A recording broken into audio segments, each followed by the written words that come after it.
ಮನವೆಂಬ ಸಿಂಹಾಸನವನಿಕ್ಕಿ ಘನ ಮಹಾಲಿಂಗವ ಮೂರ್ತಿಗೊಳಿಸಿ ಸಕಲ ಕರ್ಣೇಂದ್ರಿಯಗಳಿಂದ ಪೂಜೋಪಚಾರವ ಶೃಂಗರಿಸಬಲ್ಲಡೆ ಘನಕ್ಕೆ ಘನ ಮಹಿಮ ನೆಂಬೆನಯ್ಯ ಅಖಂಡೇಶ್ವರ.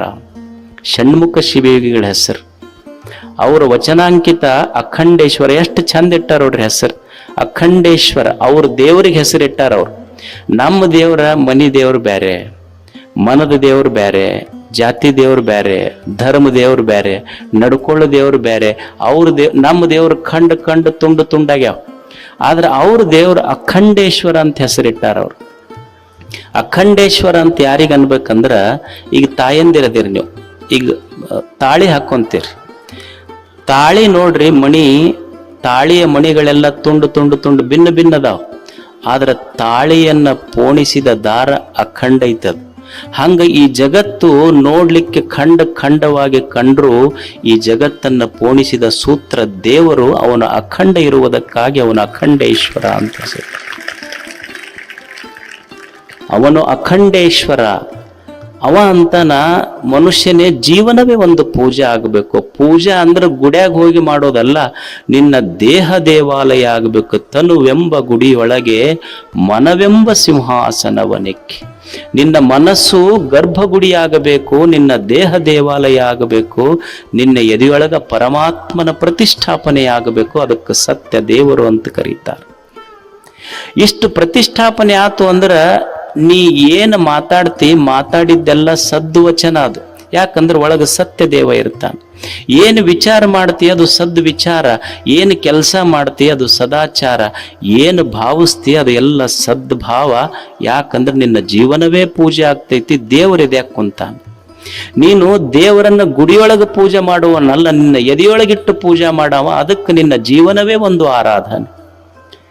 ನಾವು ದೇವರನ್ನ ಗುಡಿಯೊಳಗಿಟ್ಟು ಪೂಜೆ ಮಾಡುವುದಲ್ಲ, ದೇವರನ್ನ ಎದೆಯೊಳಗಿಟ್ಟು ಪೂಜೆ ಮಾಡಿದ್ರೆ ಜೀವನ ಒಂದು ಬದುಕೇ ಆರಾಧನೆ ಅಷ್ಟೆ.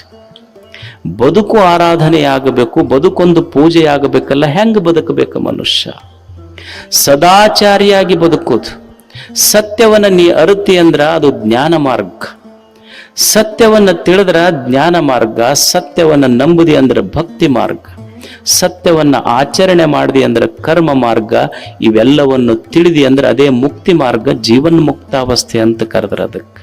ಇದನ್ನ ತಿಳಿದು ಬದುಕೋದು ಮನುಷ್ಯ. ದೇವ್ರ ನಿನ್ನ ಎದ್ಯಾಕ ಕುಂತ ಅಂದ್ರೆ ನೀ ಏನ್ ಕೆಲಸ ಮಾಡ್ತಿ? ಸದಾಚಾರಿ ನೀನಷ್ಟೆ. ಸದಾಚಾರಿಯಾಗಿ ಬದುಕಬೇಕು ಮನುಷ್ಯ. ಸದಾಚಾರ ಅಂದ್ರೆ ಸಂತರ ಆಚರಣೆ. ಏನು ದೊಡ್ಡವರು ತಿಳಿದು ಬದುಕ್ಯಾರಲ್ಲ ಆ ಆಚರಣೆ. ಹೆಂಗ ಬದುಕಿದ್ರು ಇಲ್ಲಿ ಬದುಕಲಿಲ್ಲ ಏನು? ಎಷ್ಟು ಜನ ಹೇಗೆ ಬದುಕಿದ್ರು, ಎಷ್ಟು ದೊಡ್ಡವರು ಬದುಕಿದ್ರು. ನಾವೆಲ್ಲ ಸರ್ ಎಂ ವಿಶ್ವೇಶ್ವರಯ್ಯನವ್ರ ಹೆಸರು ಕೇಳಿವಿ. ವಿಶ್ವೇಶ್ವರಯ್ಯನವರು ಎಷ್ಟು ದೊಡ್ಡವರು, ಎಷ್ಟು ಆಚಾರಶೀಲರು. ಇವತ್ತು ಮಂಡ್ಯ ಮೈಸೂರು ಕಡೆ ಹೋದ ಜನ ಅವರು KRS ಕಟ್ಟಿದ್ರು. ಅವರೇ ಅದನ್ನ ಡಿಸೈನ್ ಮಾಡಿದ್ದು. KRS ಕಟ್ಟಿದ್ದಕ್ಕಾಗಿ ಇವತ್ತಲ್ಲೆಲ್ಲ ನೀರಾವರಿ. ಜನ ಟ್ರೇನ್ನೊಳಗ ಬಸ್ನೊಳಗ ಮಂಡ್ಯ ಮೈಸೂರು ಕಡೆ ಹೋಗೋರು ಬೆಳೆದ ತೆಂಗು, ಬೆಳೆದ ಬಾಳೆ, ಬೆಳೆದ ಕಬ್ಬ, ಬೆಳೆದ ಭತ್ತ ಹಸಿರು ನೋಡಿ ಇದು ತೆಂಗ, ಇದು ಬಾಳೆ, ಇದು ಕಬ್ಬು ಅಂತ ಹೇಳೋದಿಲ್ಲ. ಆ ಹಸಿರು ನೋಡಿ ಇದು ಬಾಳೆ, ತೆಂಗು, ಕಬ್ಬು ಅಂತ ಹೇಳುದಿಲ್ಲ. ಇದು ಏನೇನು ಕಾಣ್ತೈತೆಲ್ಲ ಇದೆಲ್ಲ ವಿಶ್ವೇಶ್ವರಯ್ಯ, ಇದೆಲ್ಲ ವಿಶ್ವೇಶ್ವರಯ್ಯ, ಇದೆಲ್ಲ ವಿಶ್ವೇಶ್ವರಯ್ಯ. ಅಂಥ ವಿಶ್ವೇಶ್ವರಯ್ಯನವರು KRS ಕಟ್ಟಬೇಕಾದ್ರೆ ನಾಲ್ವಡಿ ಕೃಷ್ಣರಾಜ ಒಡೆಯರು ಮೈಸೂರು ಒಡೆಯರಿದ್ರಂತ. ಇವ್ರು ಅದನ್ನೆಲ್ಲ ಡಿಸೈನ್ ಮಾಡಿ ಪ್ಲಾನ್ ಮಾಡಿ ಕೃಷ್ಣರಾಜ ಒಡೆಯರ್ ಹತ್ರ ಎದುರಿಟ್ಟಾಗ ಕನ್ನಂಬಾಡಿ ಕಟ್ಟಬೇಕು, ಉಪಯೋಗ ಆಗ್ತೈತೆ ರೈತರಿಗೆ. ಅವಾಗ ಕೃಷ್ಣರಾಜ ಒಡೆಯರು ಸ್ವಲ್ಪ ಹಿಂದ ಮುಂದ ಮಾಡಿದ್ರಂತ. ರೊಕ್ಕ ದುಡ್ಡು ಎಲ್ಲಿಂದ ತರೋದು? ಅವ್ರ ಹಠ ಹಿಡಿದು ಒಪ್ಸಿದ್ರಂತ ಅವ್ರಿಗೆ, ನೀವು ಮಾಡ್ಲೇಬೇಕಿದನ್ನಂತ. ಯಾರೋ ಒಬ್ರು ಕೇಳಿದ್ರಂತ ವಿಶ್ವೇಶ್ವರಯ್ಯನವ್ರಿಗೆ, ಅಲ್ಲ ಮೈಸೂರು ಮಹಾರಾಜರ ಒಡೆಯರು ನಾಲ್ವಡಿ ಕೃಷ್ಣರಾಜ ಒಡೆಯರ್ ಅವ್ರ ಹತ್ರ ಹೋಗಾಕನ್ನ ಜನ ಹೆದರ್ತಾರ, ನೀವು ಹಠ ಹಿಡಿದು ಅವ್ರಿಗೆ ಕಂಪೆಲ್ ಮಾಡ್ತೀರಿ, ಆರ್ಡರ್ ಮಾಡ್ತಿರಲ್ಲ, ಈ ಶಕ್ತಿ ನಿಮಗೆ ಎಲ್ಲಿಂದ ಬಂತು ಅಂತ. ಇಷ್ಟು ಧೈರ್ಯ ನಿಮಗೆ, ಮಹಾರಾಜರಿಗೆ ಎದೆಗೊಟ್ಟು ಹೇಳುವಂತ ಧೈರ್ಯ ಎಲ್ಲಿಂದ ಬಂತು ನಿಮಗ? ಅವಾಗ ವಿಶ್ವೇಶ್ವರಯ್ಯ ಹೇಳದ್ನಂತ, ನೋಡು ಮಹಾರಾಜರಿಗೆ ಸತ್ಯವನ್ನ ಸತ್ಯದಂತೆ ಹೇಳುವ ಎದೆಗಾರಿಕೆ ನನಗೆ ಎಲ್ಲಿಂದ ಬಂತು ಅಂದ್ರೆ, ನಾನು ದಿವಸ ಅರಮನೆಗೆ ಹೋಗುವಾಗ ನಂದೊಂದು ಪಾಕೆಟ್ನಾಗ ರಾಜೀನಾಮೆ ಪತ್ರ ಇಟ್ಕೊಂಡ ಹೋಗಿ ನಾನು ಹಂಗ ಹೋಗುದಿಲ್ಲ ಅಂತ ಹೇಳಿದ್ರಂತ. ಅದಕ್ಕೆ ಆ ಧೈರ್ಯ ಬಂದೈತಿ ನನಗೆ. ನಮ್ಮ ಬಕ್ಕಣದಾಗ ನಾವು ನೌಕರಿಗೆ ಅರ್ಜಿ ಇಟ್ಕೊಂಡು ಹೋಗ್ತೀವಿ, ಅವ ಪ್ರತಿನಿತ್ಯ ರಾಜೀನಾಮೆ ಪತ್ರ ಇಟ್ಕೊಂಡು ಹೋಗ್ತಿದ್. ನನ್ನ ಸತ್ಯದ ಆಚರಣೆಯಿಂದ ಈ ಧೈರ್ಯ ಬರ್ತೈತಿ. ಇವತ್ತು ನಮ್ಮೆಲ್ಲ ಆಫೀಸರ್ಗಳು ಅದೆಲ್ಲ ನೋಡ್ತೀವಲ್ಲ ವ್ಯವಸ್ಥೆಯೊಳಗೆ, ಯಾಕೆ ಧೈರ್ಯ ಇಲ್ಲ, ಯಾಕೆ ಟೆನ್ಷನ್ ಅಂದ್ರೆ ನಮಗೆ ಸತ್ಯದ ಆಚರಣೆಯ ಕೊರತೆ ನಮ್ಮಲ್ಲಿ ಐತಷ್ಟೆ. ಸತ್ಯದ ಅನುದಾನದಿಂದ ಜಗತ್ತು ಕಟ್ಲಿಕ್ಕೆ ಅವ್ರೇನು ಅನುದಾನದಿಂದ ಕಟ್ಲಿಲ್ಲ, ಸತ್ಯದ ಆಚರಣೆಯಿಂದ ಕಟ್ಟಿದ್ರು.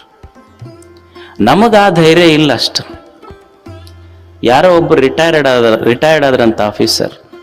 ರಿಟೈರ್ಡ್ ಆದ್ಮೇಲೆ ಅವ್ರ ಸ್ನೇಹಿತರಿಗೆ ಹೇಳ್ತಿದ್ರಂತ, ನಮಗೆ ಅರ್ಧ ಪಗಾರ ಬರಕತ್ತೈತಿ ನೋಡ್ರಿ ಅಂತ. ಅವಾಗ ಅವ್ರು ಹೇಳಿದ್ರು, ಅಲ್ರಿ ಮತ್ತೆ ರಿಟೈರ್ಡ್ ಆಗಿರಿ, ಈಗ ಅರ್ಧ ಪಗಾರ ಬರ್ತೈತಿ. ಅಲ್ಲಿ ರಿಟೈರ್ಡ್ ಆದ್ರೆ ಏನಾಯ್ತು? ಅಲ್ರಿ ರಿಟೈರ್ಡ್ ಆದ್ರೆ ಏನು ಕೆಲಸ ಇರುವುದಿಲ್ಲ, ಅರ್ಧ ಪಗಾರ ಬರ್ತೈತಿ. ಅಲ್ರಿ ಮೊದಲು ಏನು ಕೆಲಸ ಮಾಡ್ತಿದ್ದಿಲ್ಲ, ಅವು ಪೂರ ಕೊಡ್ತಿದ್ರು, ಈಗ ಯಾಕೆ ಅರ್ಧ ಕೊಡ್ತಾರ ಗೊತ್ತಾಗುವಲ್ಲ. ಅಂದ್ರೆ ಎರಡೂ ಸೇಮ್, ನಾವು ರಿಟೈರ್ಡ್ ಆದ್ರೂ ಅಷ್ಟ ಅದೀವಿ, ಮೊದಲು ನೋ ಡಿಫರೆನ್ಸ್ ಎಟ್ ಆಲ್. ಅಂದ್ರೆ ನಮ್ಮ ಆಚರಣೆಗಳು ಹೆಂಗ ಸತ್ಯದ ಆಚರಣೆಯಿಂದ ಕಟ್ಟಬೇಕಾಗ್ತದೆ ಸಮಾಜ. ನಮ್ಮ ಕೊಪ್ಪಳದ ಹತ್ರ ಒಂದು ಕೆನ್ನಾಳ ಅಂತ ಒಂದು ಹಳ್ಳಿ ಐತಿ. ಸತ್ಯದ ಆಚರಣೆ ಹೆಂಗಿರ್ತದೆ? ಮೊನ್ನೆ ಗಣಪತಿ ಹಬ್ಬ ಬಂತು. ಗಣಪತಿ ಹಬ್ಬಕ್ಕ ಊರನವರೆಲ್ಲ ಪಟ್ಟಿ ಮಾಡಿದ್ರು. ಪಟ್ಟಿ ಮಾಡಿ ಹುಡುಗರು ಡಿಜಿ ತಂದು ಕುಣಿಲಿಲ್ಲ, ಕುಡಿದು ಕುಣಿಲಿಲ್ಲ, ಡಿಜಿ ಹಚ್ಚಿ ಗಣಪತಿ ಮುಂದೆ ಕುಣಿಲಿಲ್ಲ. ಅವ್ರು ಏನು ಮಾಡಿದ್ರು ಅಂದ್ರ ಗಣಪತಿ ಇಟ್ರು, ಪೂಜಾ ಮಾಡಿದ್ರು, ಬಂದು ದುಡ್ಡೆಲ್ಲ ಊರಿನ ರಸ್ತೆ ಇರಲಿಲ್ಲ, ಸರ್ಕಾರಕ್ಕೆ ಅನುದಾನ ಕೇಳಿಲ್ಲ, ಬಂದು ದುಡ್ಡಿನಿಂದ ತಾವೇ ಊರಿನ ರಸ್ತೆ ಮಾಡಿಕೊಂಡ್ರು. ಅನುದಾನದಿಂದ ಕಟ್ಟುವುದಲ್ಲ, ಆಚರಣೆಯಿಂದ ಕಟ್ಟಬೇಕಾಗ್ತದೆ ಜಗತ್ತನ್ನು. ಆಚರಣೆಯಿಂದ ಕಟ್ಟಬೇಕಾಗ್ತದೆ. ಅದಕ್ಕೆ ಸತ್ಯದ ಆಚರಣೆ ಬಹಳ ಮುಖ್ಯ. ಆಮೇಲೆ ಗಿಣಿಗೇರಿ ಅಂತ ಒಂದು ಊರು ಐತಿ, ಗಿಣಿಗೇರಿ. ಅಲ್ಲೊಂದು 280 ಎಕರೆ ಕೆರೆ ಇತ್ತು.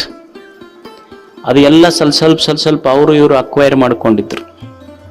ಆ ಗಿಣಿಗೇರಿ ಕೆರೆ ಪುನರುಜ್ಜೀವನ ಮಾಡ್ಬೇಕಂತ ನಾವೆಲ್ಲ ಕೂಡಿ, ಹಳ್ಳಿ ಜನ ಕೂಡಿ ಒಂದು ಪ್ರಯತ್ನ ಪಟ್ಟಿವಿ.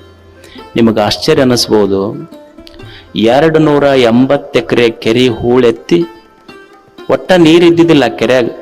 18 ವರ್ಷ ನೀರಿದ್ದಿದ್ದಿಲ್ಲ, ತುಂಬಿದ್ದಿಲ್ಲ ಕೆರೆ. ಅದನ್ನ ಸುಮಾರು 7-8 ಕಿಲೋಮೀಟರ್ ಎಲ್ಲ ಬಂಡ್ ಮಾಡಿ, ಫೆನ್ಸಿಂಗ್ ಮಾಡಿ, ಮಿಯಾವಾಕಿ ಫಾರೆಸ್ಟ್ ರೆಡಿ ಮಾಡಿ, ಚಿಲ್ಡ್ರನ್ ಪಾರ್ಕ್ ಮಾಡಿ, ಅಲ್ಲೊಂದು ಸಭಾಭವನ ಮಾಡಿ ಕೆರೆ ರೆಡಿ ಆಯ್ತು. 18 ವರ್ಷ ಆಗ್ಲಾರ್ದ ಮಳಿ ಅದೇ ವರ್ಷ ಮಳಿಯಾಗಿ ಕೆರೆ ತುಂಬಿತ್ತು. ಸರ್ಕಾರದ ಅನುದಾನದಿಂದಲ್ಲ, ಹಳ್ಳಿ ಜನ 1 ಕೋಟಿ ರೂಪಾಯಿ ಕೂಡಿಸಿ ಕೆರೆಗೆ ಕೊಟ್ಟರು. ಅನುದಾನದಿಂದಲ್ಲ, ಆಚರಣೆಯಿಂದ ನಮ್ಮ ನಾಡನ್ನು ನಾವು ಕಟ್ಟಬಹುದು, ಬದುಕನ್ನು ಕಟ್ಟಬಹುದು. ನಮ್ಮ ಏನಿಲ್ಲ, ಭಾರತ ಬಂದ್, ಕರ್ನಾಟಕ ಬಂದ್, ಹಿಂಗಾದ್ರೆ ದೇಶ ಉದ್ಧಾರ ಆಗೋದೆ ಅಂತ. ಶಾಲೆಗಳು ಬಂದ್, ನಾವೆಲ್ಲ ಸ್ಟ್ರೈಕ್ ಮಾಡ್ತೀವಿ, ಇಲ್ಲಿ ಶಾಲೆ ಬಂದ್ ಮಾಡ್ತೀವಿ, ಆಸ್ಪತ್ರೆ ಬಂದ್ ಮಾಡ್ತೀವಿ, ಹಾಲು ಬಂದ್, ನೀರು ಬಂದ್, ಬಾರ್ ಮಾತ್ರ ಬಂದಿಲ್ಲ, ಉಳಿದಿದ್ದೆಲ್ಲ ಬಂದಾಕ. ಮತ್ತೆ ಅವತ್ತು ಜಾಸ್ತಿ ಇರ್ತಾವ. ಹಿಂಗಾದ್ರೆ ದೇಶ ಕಟ್ಟುವುದು ಯಾವಾಗ? ನಾವು ಸದಾಚಾರದಿಂದ ದೇಶ ಕಟ್ಟಬೇಕು. ಮನುಷ್ಯನೊಳಗೆ ಸದಾಚಾರ ಇರಬೇಕು, ಸದ್ಬುದ್ಧಿ ಇರಬೇಕು, ಸದ್ಭಾವ ಇರಬೇಕು. ನಮ್ಮ ಬುದ್ಧಿ ಹೆಂಗಾಗ ಒಂದು ಸ್ವಲ್ಪ ಕೆಟ್ಟಾವ. ಯಾವಾಗ ದೇವರು ಎದ್ಯಾಗ ಕುಂತ ದೈವಿ ಭಾವ ಇತ್ತು ಅಂದ್ರ ಸದ್ಬುದ್ಧಿ, ಬರೇ ಬುದ್ಧಿ ಇರುವುದಿಲ್ಲ, ಸದ್ಬುದ್ಧಿ ಇರ್ತೈತಿ. ಅದು ಸದ್ಬುದ್ಧಿ ಏನ್ ಮಾಡ್ತೈತಿ ಅಂದ್ರೆ ವಿಚಾರ ಮಾಡಾಕತ್ತೈತಿ. ಸದ್ವಿಚಾರ ಅಂತ ಕರೀತಾರ. ಅದಕ್ಕೆ ಯಾವುದು ಸರಿ ಯಾವುದು ತಪ್ಪು ಅಂತ ಸ್ವಲ್ಪ ವಿಚಾರ ಮಾಡಕ್ ಹಸ್ತೈತಿ. ಸರಿ ತಪ್ಪುಗಳನ್ನು ವಿಚಾರ ಮಾಡಕ್ ಹಸ್ತೈತಿ. ಈಗ ನೀವು ಮನ್ಯಾಗ ಇದು ಏನೋ ಆರಾಮಿಲ್ಲ ಅಂತ ತಿಳ್ಕೊಡ್ರಿ, ಸ್ಕ್ಯಾನ್ ಮಾಡಿಸ್ತೀರಿ ಇಲ್ಲ? ಸ್ಕ್ಯಾನ್ ಏನ್ ಮಾಡ್ತೈತಿ ಅಂದ್ರ ಎಲ್ಲಿ ದೋಷ ಐತಿ ಅದು ತೋರಿಸ್ಕೊಡ್ತೈತಿ. ಹಂಗ ಮನುಷ್ಯನಿಗೆ ಸದ್ವಿಚಾರ ಅಂದ್ರೆ ಎಲ್ಲಿ ತಪ್ಪೈತಿ ತೋರಿಸ್ಕೊಡ್ತೈತಿ, ನಾ ಏನ್ ತಪ್ಪು ಮಾಡ್ತೇನೆ. ಈ ಕಾಯಿಪಲ್ಯ ಮಾರ್ಕೆಟ್ಗೆ ಹೋಗ್ತೀರಿ, ಎಲ್ಲಾನು ಇದ್ದಿದ್ದೆಲ್ಲ ಕಾಯಿಪಲ್ಯ ಪುಟ್ಟ್ಯಾಗ ಹಾಕೊಂತೀರಿ, ಆರಿಸಿ ಹಾಕೊಂತೀರಿ, ಕೆಟ್ಟದ್ದು ತೆಗಿತೀರಿ, ಚಲೋದು ಪುಟ್ಟ್ಯಾಗ ಹಾಕೊಂತೀರಿ. ತಾಯಂದಿರ ಅನ್ನ ಮಾಡ್ತೀರಿ, ಅನ್ನ ಹೆಂಗ್ ಮಾಡ್ತೀರಿ ಅಂದ್ರೆ ಎಲ್ಲ ಕೂಡಿ ಮಾಡೋದಿಲ್ಲ, ಮೊದಲ ಅಕ್ಕಿ ಮರದಾಗ ಹಾಕೊಂತೀರಿ, ಅದನ್ನ ಹಳ್ಳ ಇದ್ದಿದ್ದು ತೆಗೆದು ಚಲೋ ಅಕ್ಕಿ ಕುಕ್ಕರಿಗೆ ಹಾಕ್ತಿರಿ. ಯಾಕಂದ್ರ ಹಳ್ಳ ಇದ್ರ ಹೊಟ್ಟೆ ಕೆಡ್ತೈತಿ ಅಂತ. ಹ್ಯಾಂಗ ಕೆಟ್ಟ ಹಳ್ಳ ತೆಗೆದು ಚಲೋ ಅಕ್ಕಿ ಜೀವನ ಮಾಡ್ಕೊಂತಿರಲ್ಲ, ಜೀವನ ಅಂದ ಮೇಲೆ ಕೆಟ್ಟದ್ದು ಬರ್ತಿರ್ತೈತಿ. ಕೆಟ್ಟದ್ದು ಹಳ್ಳ ತೆಗೆದಂಗ ತೆಗೆದೊಗಿಬೇಕು. ಚಲೋದ ಅಕ್ಕಿ ಹೆಂಗ ಊಟ ಮಾಡ್ತಿರಲ್ಲ ಹಂಗ ಬದುಕಿನಲ್ಲಿ ಅಳವಡಿಸಿಕೊಂಡು ಬದುಕುವುದಕ್ಕೆ ಸದ್ ವಿಚಾರ ಅಂತ